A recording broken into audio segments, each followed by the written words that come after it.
We can't forget about being human. Don't conduct your analysis in isolation because data is so incredibly powerful. Not defending just the tribe, but defending the organization. Those creative people that you really want to keep empowered, keep excited, keep motivated, keep thinking. A good experience pays dividends down the line. Stereotype breakdown in proximity. Welcome to We're Only Human, a podcast about human resources, business, technology, and the workplace. My name is Ben Eubanks, your host, and I'm so glad you're here.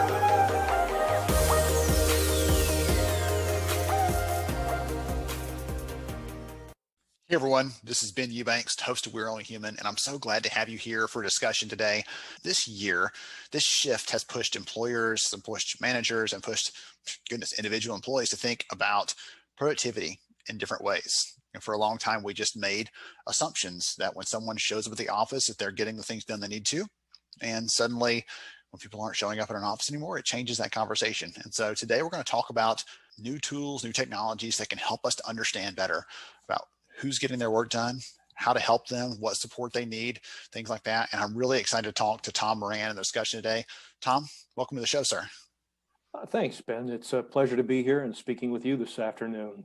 Wonderful. So Tom is with Prodoscore, and we're going to dive into some of the work that you and the company are doing. But before we do that, tell us a little about who you are and what you do.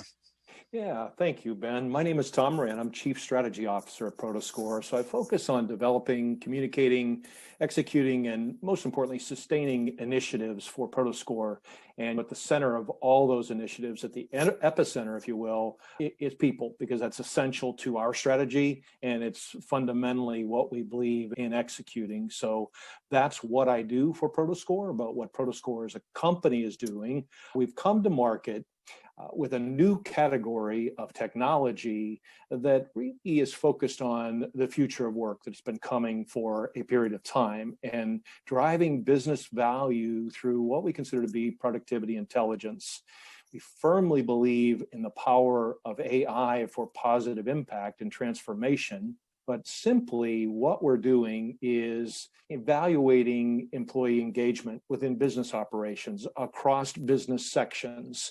And as those business operations have continued to evolve with different DX strategy and talk about streamlining experience, what we're doing is looking at ways to grab more valuable insight into what is multi-dimensional elements of productivity.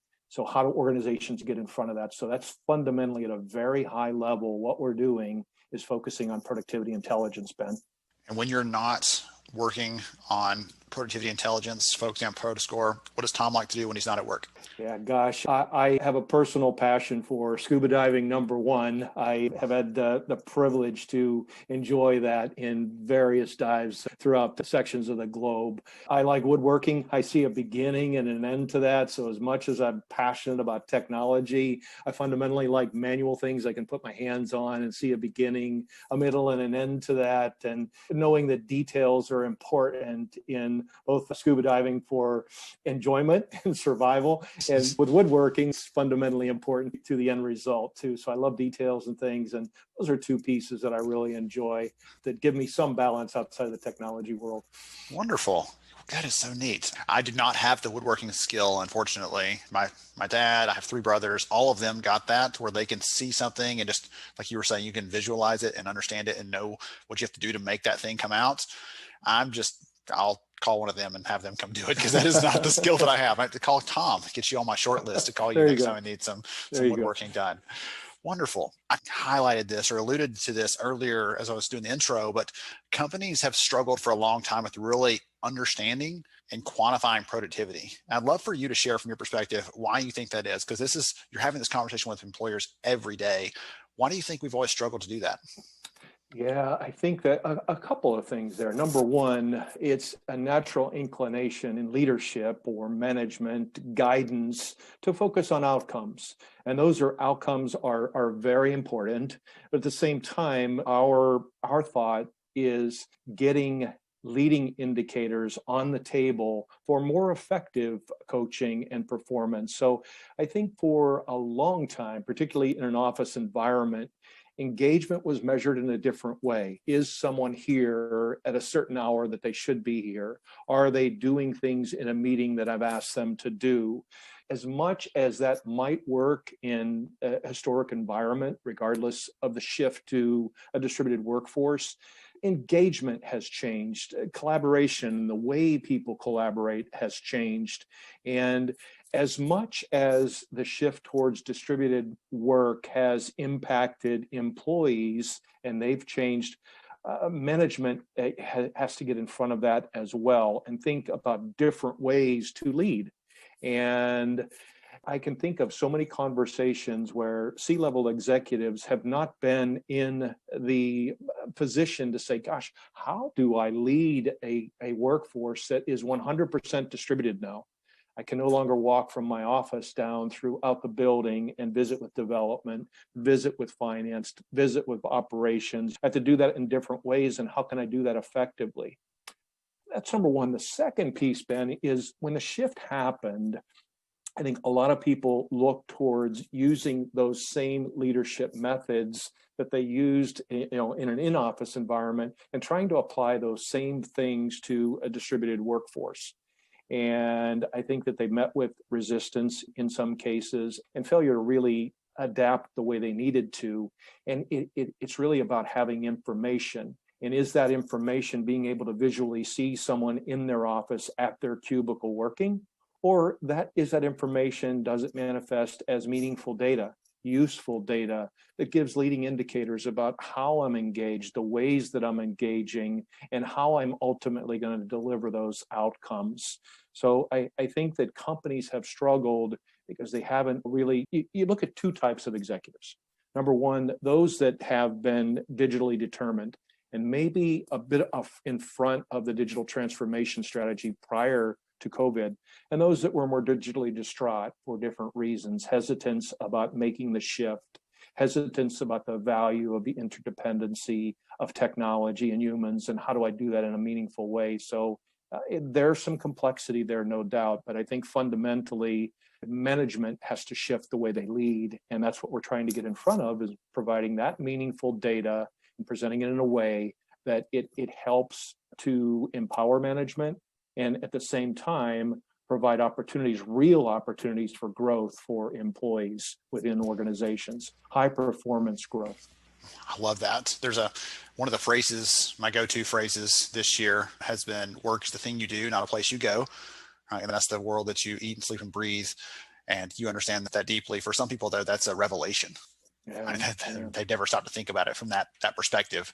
But the other piece, one of the things that stuck with me as you're talking about this stuff is managers in general, they are often promoted into that role because they've been there for a period of time. It's like, we have nowhere else to put you, so we'll move you into a manager slot. And they've often never been taught, here's how you actually evaluate someone's performance. Here's how, if they're getting their work done. Here's what the indicators you're looking for and how to coach them. And some of those things you mentioned in that first piece earlier, right? How to effectively coach people, how to manage their performance. These people have not been given any sort of support in that area, no training. It's, here's the keys, good luck. Maybe you can bring it back in one piece. And we actually did some research last year, and it showed that the number one way employers identify the skills of their people is through manager observations. And if these managers haven't been taught how to do this, they're doing their best to, none of these managers wake up like, how can I really be terrible today? But at the same time, if they don't have the right tools and things in place, they don't have the right resources, they don't have things like you're providing to help give them those insights, they're often flying blind, right?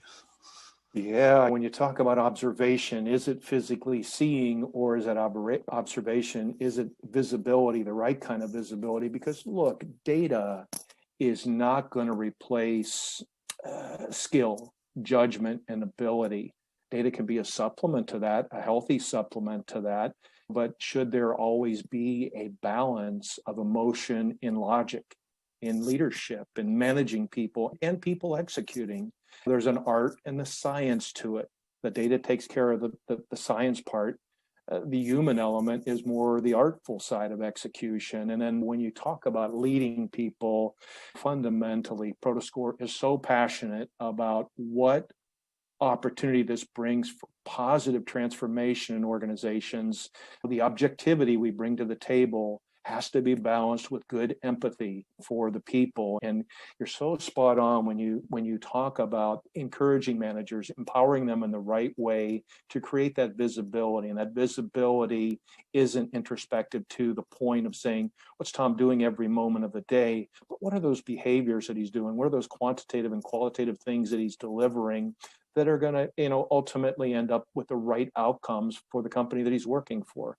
Hope that resonates with you, Ben. Yes, you used objectivity in there, and I was going to skip over that, but we probably shouldn't. One of the issues and right now I'm blanking on the title of it, but there's actually some research that has pulled together the list of different biases that affect how humans make decisions, and there's nearly 200 of them, ranging far and wide from very minuscule things that just affects what you're wearing today, all the way to really large impacts on things like who we hire and how we manage people, for instance.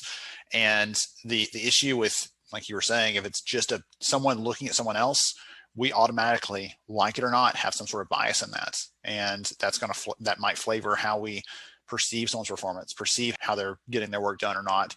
And if we're missing that objective layer of insight, that objective layer of data, then there's a chance, again, not everyone, no one's doing this on purpose, probably, let's hope not, but there's an opportunity there to really level the playing field, making sure we're assessing everyone equally, everyone gets the same chance to perform, and we're not shortchanging someone because of a bias, whether it's conscious or unconscious. You're taking that out when we actually look at the actual data points and things. So one of the words or phrases you used earlier is this positive transformation. And so I was hoping you could share with us, because I have the benefit, the audience doesn't have the benefit of actually understanding yet what Prodoscore does. I'm hoping you can share a little more specifically, maybe in a customer story, even if it's anonymous, it doesn't matter to me. Talk about a customer that's used this, how it's benefiting them, what sort of insights they're getting, because I'd love for the audience to really get a clear picture of what Prodoscore does. Yeah, absolutely. I will keep the customer anonymous, please, but I do want to just 10 seconds give you all a view on how we're accomplishing what we accomplish with visibility.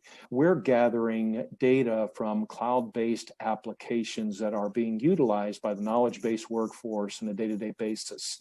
Things like the Office suite, whether it be Google or Microsoft, UCaaS solutions that might be in place for cloud-based voice communications, all those video collaboration tools, if someone is using a CRM application, or many marketing type tools that are out there. We're grabbing data from that, applying AI, machine learning, and natural language processing elements to roll that data up into a meaningful score, and then putting deep qualitative and quantitative data behind that.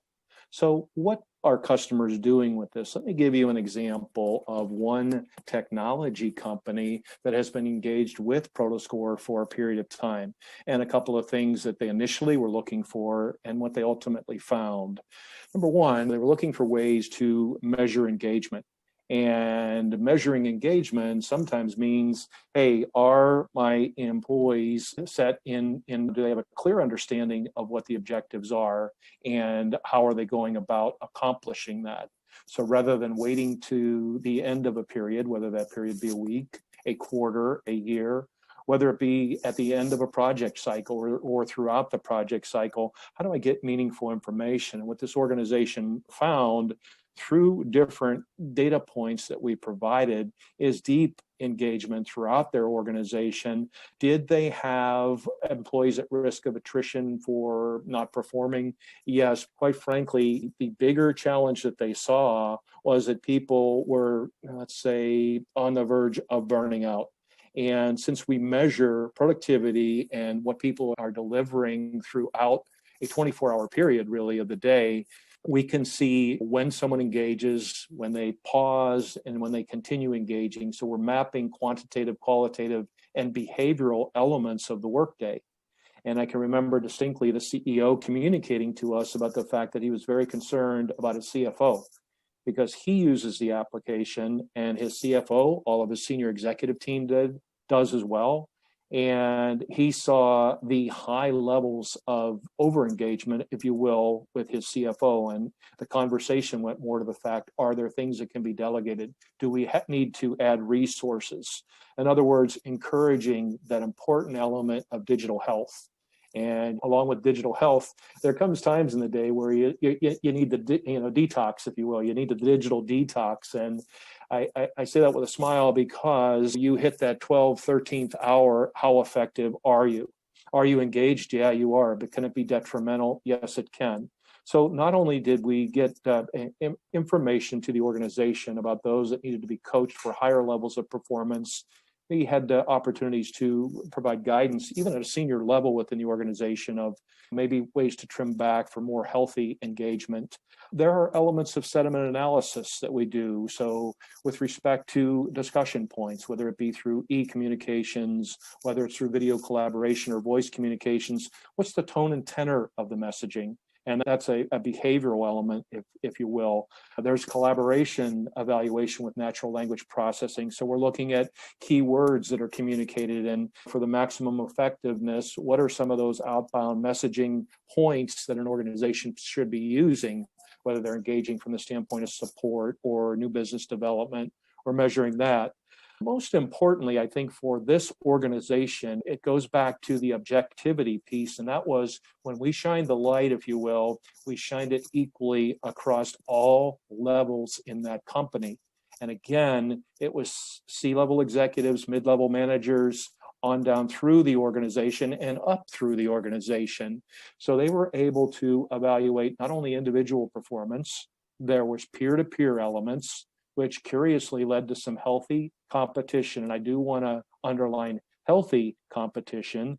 There was manager to manager viewpoints, and what are the things that one manager is doing that's effectively driving performance to higher levels than perhaps another manager?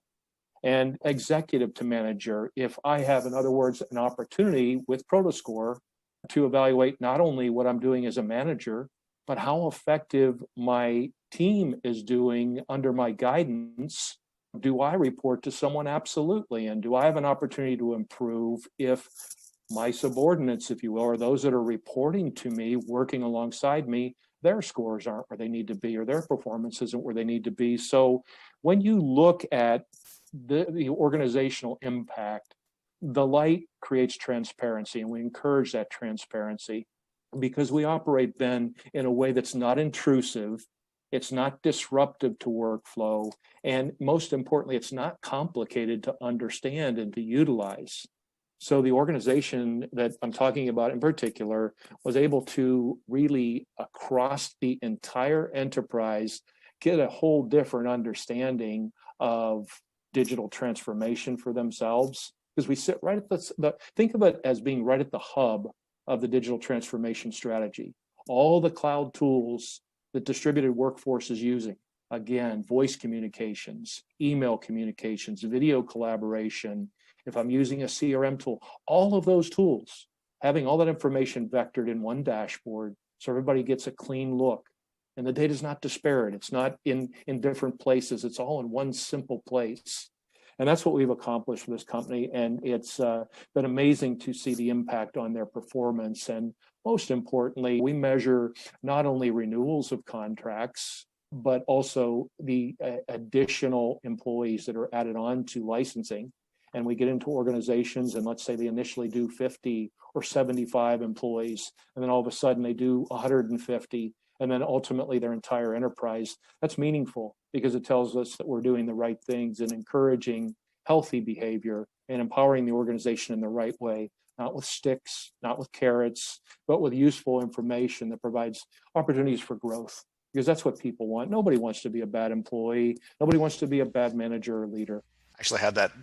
I think I used that phrase earlier today, is no manager wakes up like, how can I be bad at what I'm doing today? And yet some of them just haven't had the right tools, again, the right resources, the right support to be able to really do it effectively. And so they focus on one thing or the other because it's what they know, and it might end up being the wrong thing for that relationship. And there was actually a story that I remember reading years ago in this book that talked about this healthcare system, and they had teams and they were rated either red or green based on their performance. And they wanted to understand some of the drivers of that, what was impacting that. And so first, let's look at the managers. So they took the managers from the red teams, which were performing poorly, and swapped them with managers from green teams, which were performing well, and came back and re-measured them 6 months later and found that they had all flipped. The performance of the teams had flipped because the managers played a key role in how things get done, enabling work to get done. They're not doing all the work themselves, but the culture they create, that little subculture on their team, either enables or prevents people from really bringing their best self to work. And that ties in so well, because you talked about things like, healthy competition, things like that. I'm going to, if you don't mind, I'm going to put my devil's advocate hat on for a second here and say, well, you're looking at all this different data. You can see this kind of information about your employees down to a pretty granular level. How do we stop bad actors from using that information for their own nefarious purposes? If I'm going with all the comic book cartoony kinds of bad guy themes here, how do we keep someone from being the snidely whiplash of the workforce and trying to use this in a negative way? How would you respond to that? Yeah, thanks, Ben. Data is so powerful. Used the right way. And this is what we encourage through our subject matter expertise and our guidance that we give to our clients. And most importantly, the commitment that we make to our customers. And that is, let's leverage data insights in ways that are moral, meaningful, and responsible. And I'm quoting our Chief Marketing Officer, Nadine Asraf, with respect to that, because it's something that we march directly behind. And so what fills in that? Number one, it starts with being transparent. In other words, when I talked about the success story with the technology company a couple of minutes ago and profiled some of the successes we've had, it was making sure that all information that's captured and evaluated, it's being done in an equitable way.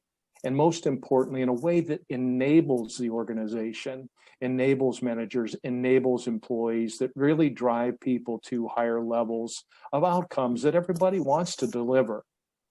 Number two, honoring privacy with respect to the data that we're delving into. And we have the highest respect with regards to data integrity, how the data is stored, who sees the data, the hierarchy that clients want established, and encouraging by doing that the right employee development, healthy peer-to-peer competition, and balanced management that is informed, but yet not pitting one person against another person, team against another team.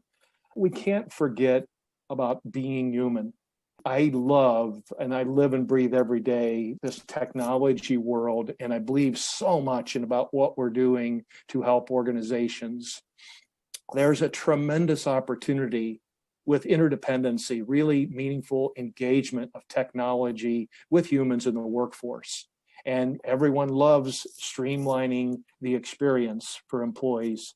And that's whether someone's part-time, full-time, whether they're a consultant, whether they're a contractor, where they're engaging doesn't matter. It's where you talk about bringing your best self to work, but is that work, is it a place, or is it how I engage and where I engage and when I engage? So we encourage people to remember to be human. And most importantly, nothing is a snapshot in time. We look for trends. We measure over periods of time. We measure across the organization, other people in the same roles, managers, peers within the ranks of a finance team or an ops team or a sales team, and look for comparative measurements that are trended over a period of time. There are always blips, there are always outliers, but objectivity and equitable interpretation is so very important. So it's fundamentally how we work away from someone feeling that, gosh, they're really crawling up in me and they're really getting too introspective. No, quite frankly, we're encouraging people to equally engage in the technology and learn and perform better, because that's what everybody wants to do. And that's the guidance that we give and the commitments that we make to our clients. One of the people that I love to listen, he's always got a good quote or something to drop on you. One of his favorite ones is, life is a film strip, it's not a snapshot. And so it's not about just saying, I'm going to latch onto this one thing, but let's look at the trends over time. And if there is a trend there, it could start a good conversation. It could start a helpful conversation. It could start a conversation where we help the person find what is right for them, if this is right for them. But having this data behind it helps it to be a more objective conversation and not just it wasn't me, it's you, or whatever else people want to throw out there. One of the things you said earlier in the conversation, I actually wrote down, because I think it was insightful and may end up being the teaser for this episode. Who knows? You said this is about evaluating engagement and business opportunities in tangible ways. And so often we look at engagement from an HR, a management perspective in terms of how do people feel? What's the survey response? And the difference is you actually are getting real behaviors. You're able to see if people are actually engaged in doing the things we want them to be doing, or if they're not. And I think that creates a real interesting and clear perspective there. So if someone's listening today, they're like, goodness, this sounds really cool. This sounds interesting. This sounds like they want to know more about. How can someone learn more? Sure. Number one, our website is www.prodoscore.com. That's Prodo, Prodoscore, as in productivity score. And there is a wealth of information there, many case studies, actions that we've taken jointly with our clients to improve their organizations. Feel free to reach out to me directly. My email address is tom@prodoscore.com, and I'd love forward engagement and discussion with anyone interested in talking with us. Wonderful. I'll make sure to get that link in the show notes. And I've enjoyed this. I thought I knew what I was going to expect today, and I still have a ton of notes and things from the conversation because you have some really good one-liners. It's going to be a hard time for me to figure out which ones I want to use and really highlight the episode. But I just want to thank you for your time, Tom. I appreciate you. I appreciate Nadine and the team for the conversations recently and for your time today. This has been really helpful, insightful, and I hope that the audience hears this and begins to think differently about productivity. So I appreciate you joining me. Thank you very much for the opportunity. Honored to be with you, Ben. Thank you very much. Wonderful. To everybody else, thank you for joining us on another episode of We're Only Human. I'm Ben Eubanks, your host, and we'll catch you next time. Thank you so much for joining me on the show today. I'm honored to have you as a listener. If you enjoyed this episode, please take 10 seconds to rate it at iTunes, Stitcher, or wherever you listen to your podcast. Also, if you know a friend that could benefit from today's conversation, please pass it their way. After all, a rising tide lifts all ships. To see show notes, sponsor information, and our full show archives, visit onlyhumanshow.com.